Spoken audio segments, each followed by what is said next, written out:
আমি বললাম, ভাই আমি যা করছি তুই আমাকে তা করতে আমি অনেক দিনের উপোস, তোর দুলাভাই আমাকে অনেক দিন ধরে কিছু দেয় নাই, আমি খুব ক্ষুধার্ত, আমি খুব পিপাসিত, ভাই তুই আমাকে একটু শান্তি কর, আমি তোর কাছ থেকে একটু শান্তি চাই। সে বলল, আপু আমি তোমার আপন ছোট ভাই। আমি বললাম, ছোট ভাই তো কি হয়েছে, জীবনে এমন কিছু মুহূর্ত আসে তখন কে ভাই কে বাবা কে কাকা তা ভাবার উপায় থাকে না, তখন একটি মাত্র জিনিস মানুষের বিবেকে কাজ করে, আর তাহলে একটু শান্তি। প্লিজ ভাই কথা না বলে তুই আমাকে একটু শান্তি কর, অনেক দিন ধরে আমার মনটা অশান্ত হয়ে আছে। আমার ছোট ভাইকে বাচ্চা মনে করে আমি সুযোগ দিয়েছিলাম, তারপর আমার ছোট ভাই আমার সাথে যা করো তা শুনলে বন্ধুরা তোমাদের মাথা ঘুরে যাবে। বন্ধুরা গল্পটি অনেক অনেক ইন্টারেস্টিং, গল্পটি শোনার জন্য তোমাদের সকলের প্রতি আমার বিশেষ অনুরোধ রইল। বন্ধুরা তোমাদের আমার ছোট্ট একটি অনুরোধ, তোমরা দয়া করে আমার চ্যানেলটি সাবস্ক্রাইব করে আমাকে সাপোর্ট করবে। হ্যালো বন্ধুরা, আমি উর্মিলা আক্তার ঘরমি, আমার ডাক নাম ঘরমি, আমার বর্তমান বয়স 25। আজকে আমি তোমাদেরকে যে গল্পটি বলবো সেটি আমার বাস্তব জীবনের গল্প। তখন আমার বয়স ছিল 1 আমি দেখতে অনেক সুন্দর, লাবণ্যময় এবং আবেদনময় ছিলাম বটে। আমার ফ্যামিলিতে শুধুমাত্র আমি, আমার ভাই এবং আমার মা বাবা ছিলেন, মোট সদস্য সংখ্যা ছিল 4 জন এবং আমি ছিলাম সবার বড়। আমার ভাই ছিল আমার ছোট, তার বয়স ছিল 1-5। আমার ছোট ভাইয়ের নাম সাগর, সে ক্লাস 10-এ পড়ত, সে দেখতে অনেক কিছু ছিল, আমি তাকে খুব ভালোবাসতাম এবং স্নেহ করতাম। তাকে দেখতে একেবারে নায়কের মতো চেহারা ছিল, তাকে দেখলেই আমার অন্য কিছু করতে মন চাইত। আমাদের পরিবারের সবাই খুব সুন্দর ছিল, আমি যেমন সুন্দরী ছিলাম আমার ভাইও আমার মতোই সুন্দর ছিল, আমার মা বাবা অনেক সুন্দর ছিল। আমার ছোট ভাইয়ের চেহারাটা এতই কিউট যে তাকে দেখলেই আমার আদর করতে মন চাইত। মাঝে মাঝে আমি আমার বিয়ের আগে বিভিন্ন অজুহাতে তার সাথে বিভিন্নভাবে মজা করার চেষ্টা করতাম। বিয়ের আগে মাঝে মাঝে সে আর আমি একসাথে থাকতাম, প্রায় আমি তার কাছে থেকে ভিন্ন কিছুর স্বাদ নেওয়ার চেষ্টা করতাম। সে তখন খুব ছোট ছিল বিধায় খুব একটা বেশি বুঝত না, সে দেখতে অনেক সুন্দর হওয়ায় আমি তার প্রতি অনেক দুর্বল হয়ে গিয়েছিলাম, কিন্তু তা কখনো প্রকাশ করতে পারিনি। মনে মনে অনেকবার তাকে কাছে পেতে চেয়েছিলাম, তার সাথে ঘনিষ্ঠ হতে চেয়েছিলাম এবং তার কাছ থেকে অনেক ভালোবাসা পেতে চেয়েছিলাম, কিন্তু কখনো সাহস হয়নি বলার, কারণ সে তো আমার ছোট ভাই, যদি কাউকে বলে দেয়। যাই হোক বন্ধুরা, এভাবে কাটছিল আমার দিন। আমার যখন বয়স 10 তখন আমার বিয়ে হয়ে যায় আমার এলাকা থেকে অন্য একটা গ্রামে। আমার যেখানে বিয়ে হয় সেখান থেকে আমাদের গ্রামের দূরত্ব ছিল প্রায় 8 কিলোমিটার। বিয়ের পর আমি আমার শ্বশুরবাড়ি চলে যাই, সেখানে সংসার শুরু করি। প্রথম আমার স্বামী আমাকে অনেক ভালোবাসত, এমন ভালোবাসা দিত মনে হয়েছিল যে না আমি স্বর্গে আছি। প্রথম যেদিন সে আমার কাছে আসতে চাইবে তখন তো আমি খুব ভয় পেয়ে যাই, কারণ সে আমার থেকে বয়সে ছিল অনেক বড়, যেই কথা সেই কাজ।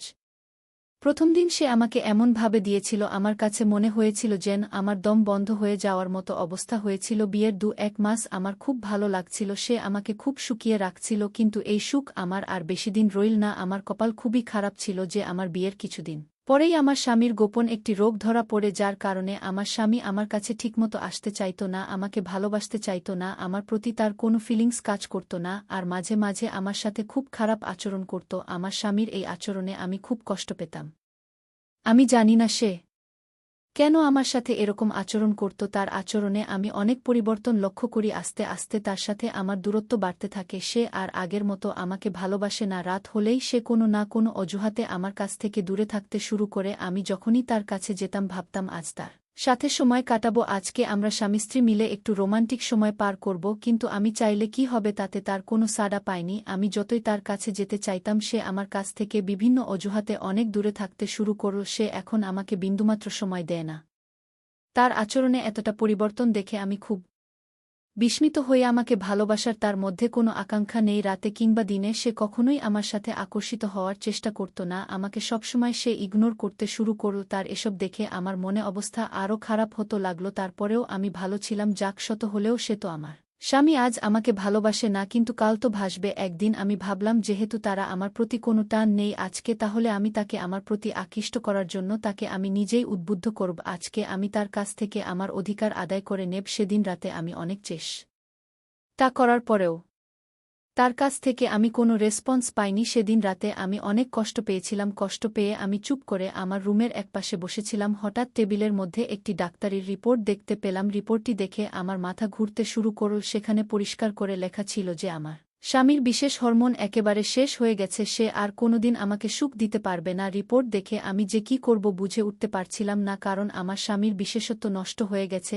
এখন আমি কোনো আশায় থাকব কিভাবে? আমি তার সংসার করব? তার যে সমস্যা সে তো আর কোনোদিন আমাকে সুখ দিতে পারবে না। আমি আমার জীবনের কথা ভাবতে ভাবতে অনেক কান্না করেছিলাম। এখন আমার কি হবে, কারণ আমার সবেমাত্র জীবন শুরু। স্বামীর ভালোবাসা, আদর, সোহাগ ছাড়া আমি কিভাবে থাকব? স্বামীর আনন্দ সুখ না নিয়ে আমি কোনোভাবেই থাকতে পারব না, এই ভেবে আমি অনেক কান্না করতে থাকি, কিন্তু কাউকে কিছু বলতে পারি না। মনে মনে ভাবলাম, এভাবে আমি আর স্বামীর সংসার করব না। যেই স্বামী আমার মন বোঝে না, যে আমাকে ভালোবাসা দিতে না পারুক, অন্ততপক্ষে মনের একটু শান্তিতে দেবে। তাই স্থির করলাম আমি আমার বাপের বাড়ি চলে যাব। তারপর একদিন আমার ছোট ভাই আমাদের শ্বশুরবাড়িতে আসে আতে বেড়াতে এসে দেখে আমার ছোট ভাই।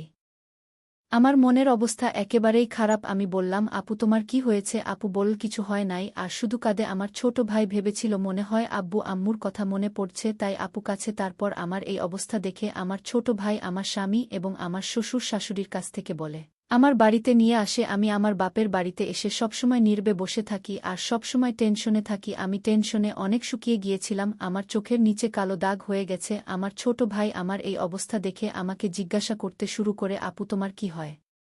এছে দুলাভাই কি তোমাকে অনেক কষ্ট দুলাভাই কি তোমার সাথে খারাপ আচরণ করে নাকি না অন্য কিছু? আমি তাকে বললাম, না এসব কিছু না, তুই টেনশন করিস না, আমার কিছুই হয় নাই। আমি আমার ছোট ভাইকে বললাম, ভাই আমি তোদের বাড়িতে বেশ কিছুদিন থাকব।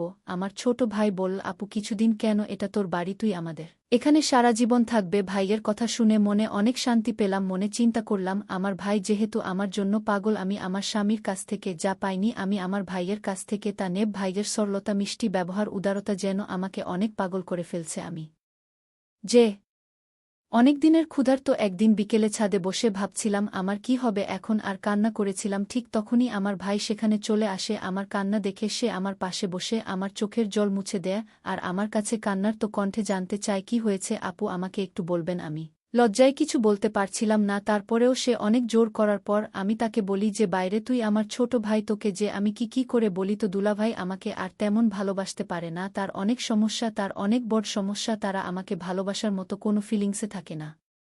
সে আমাকে কোনোভাবেই কোনো তৃপ্তি দিতে পারে না, সে আমাকে কোনোভাবে সুখী করতে পারে না। এখন আমি কি করি বল ভাই? এই দুঃখ কি কারো কাছে বলা যায়? আমার মুখ থেকে এরকম ধরনের কথা শুনে আমার ভাই প্রথমে একটু চুপ হয়ে যায়। আমার ছোট ভাই যদিও বয়সে আমার থেকে ছোট, তার বয়স প্রায় 1-7 কাছাকাছি। সেসব বোঝে। সে কিছুক্ষণ চুপ করে থাকার পর বলল, আপু দুলাভাইকে ডাক্তার দেখাও। আমি বললাম, অনেক ডাক্তার কবিরাজ সব দেখিয়েছে, কিন্তু কোনো কাজ হয় নাই। বিয়ের আগেও নাকি তার এরকম সমস্যা ছিল, তারপর অনেক ডাক্তার দেখিয়ে সে কোনো রকম ভালো হয়েছিল, কিন্তু ডাক্তার বলে ছিল যে আপনার যদি পরবর্তীতে এইরকম সমস্যা হয় তাহলে আর ভাল হওয়ার সম্ভাবনা নেই। আমি আমার ছোট ভাইকে বললাম, বাইরে সে আর কোনোদিনও আমাকে সে সুখ দিতে পারবে না। আমার কথা শুনে তারও মন খারাপ হয়ে গেল। আমি মনে মনে ভাবছিলাম, এই সুখ এবং ভালোবাসা যদি আমি আমার ভাইয়ের কাছ থেকে পাই তাহলে অনেক ভালো হবে। তাই আমি একটি পরিকল্পনা করে কান্না করতে করতে আমি তাকে ধরার চেষ্টা করলাম। সে একটু লজ্জা পেল, কিন্তু কিছু বলল না। সে আমাকে বলল, দেখো আপু তুমি এত টেনশন করো না, দেখি কি করা যায়। তার এই কথা শুনে আমি বললাম, কি আর দেখবে তুমি? আমার সুখ কি তুই এনে দিতে পারবে? আমি এভাবে থাকতে পারবো না। স্বামীর ভালোবাসাটা আমার খুব জরুরি ভাই, তুমি এসব বুঝবে না। এভাবে থাকতে আমার অনেক কষ্ট হয়। সে আর কিছু না বলে আমাকে নিয়ে নিচে চলে আসে নাস্তা করার জন্য। আমরা নাস্তা করলাম এবং অনেক গল্প করলাম। আমি মনে মনে ভাবছিলাম, আমার ভাই হয়তো আমাকে নিয়ে কিছু ভাবতে শুরু করেছে, তাই আমি অনেক আনন্দ পেলাম। এরপর থেকে আমি আমার ভাইয়ের কাছাকাছি থাকতে শুরু করলাম। রাত হলে সে আমাকে সান্ত্বনা দেওয়ার জন্য সে আমার কাছে থাকত। আমি তো আমার ভাইকে ছোট বাচ্চা মনে করতাম, আর সেও আমার কাছাকাছি থাকতে পছন্দ করত। প্রতিদিন রাতে আমি আর আমার ছোট ভাই একসাথে ঘুমাই, কিন্তু আমার তো রাতে ঘুম আসত না, শুধু চোখে মনে অন্য কিছুর বাসনা। চোখের আমার পাশে আমার আপন ছোট ভাই শুয়ে রয়েছে। মাঝে মাঝে তার প্রতি লোভ চলে যায় ভাইয়ের, তবে যৌবন প্রতি আমার লোভ চলে যায়। মনে হচ্ছে যেন আমি মোমো আর সে আগুন। তার পাশে শুতে আমি জেন গলে যাচ্ছি এবং তাকে বারবার ছোঁয়ার চেষ্টা করছি, বাট মনের মধ্যে কিছুটা ভয় করছিল। কিছুক্ষণ পর আমি অনুভব করলাম আমার ছোট ভাই ঘুমিয়ে পড়ল, কিন্তু আমার তো ঘুম নাই। যখন অনুভব করলাম সে ঘুমিয়ে পড়েছে, তখন আমি তাকে নিয়ে এক অন্যরকম অনুভূতি নেওয়ার চেষ্টা করলাম।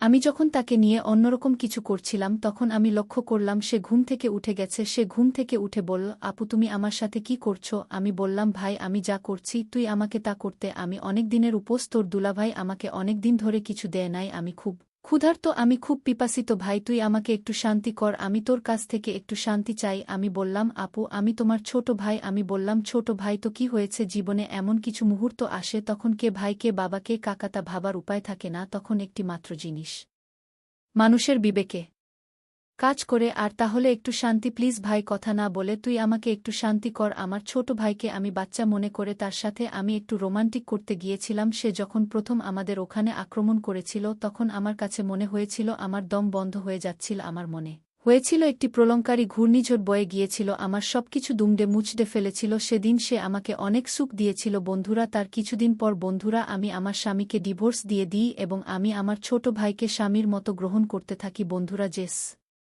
বামিনা পারে কোনো মনের সুখ দিতে না পারলে অন্য কিছু তার সাথে তো আর যাই হোক কেন সংস্কার হয় না। সবকিছু বাদ দিয়ে বন্ধুরা এখন আমি আমার ছোট ভাইকে সবার অন্তরালে স্বামী রূপে গ্রহণ করে নিলাম। আমি জানি না আমার এই জীবন কতদিন চলবে বন্ধুরা, আমি ভুল করছি, নাস্তিক করছি, তা আপনাদের উপর ছেড়ে দিলাম। নিশ্চয়ই আপনারা কমেন্ট করে জানাবেন বন্ধুরা। আজকে এই পর্যন্তই, আবারও আসব তোমাদের মধ্যে নতুন কোনো ভিডিও নিয়ে। ভিডিওটি যদি তোমাদের ভালো লাগে তাহলে একটি লাইক দাও। প্রতিদিন আমি তোমাদেরকে একটা করে নতুন গল্প উপহার দিব, তাই তোমাদেরকে অনুরোধ করে বলছি, তোমরা যদি এরকম ধরনের ইন্টারেস্টিং গল্প পেতে চাও তাহলে দয়া করে আমার চ্যানেলটি সাবস্ক্রাইব করো। পরিশেষে তোমাদের সকলের সুস্বাস্থ্য কামনা করি। ভিডিওটি দেখার জন্য তোমাদের সকলকে অসংখ্য ধন্যবাদ।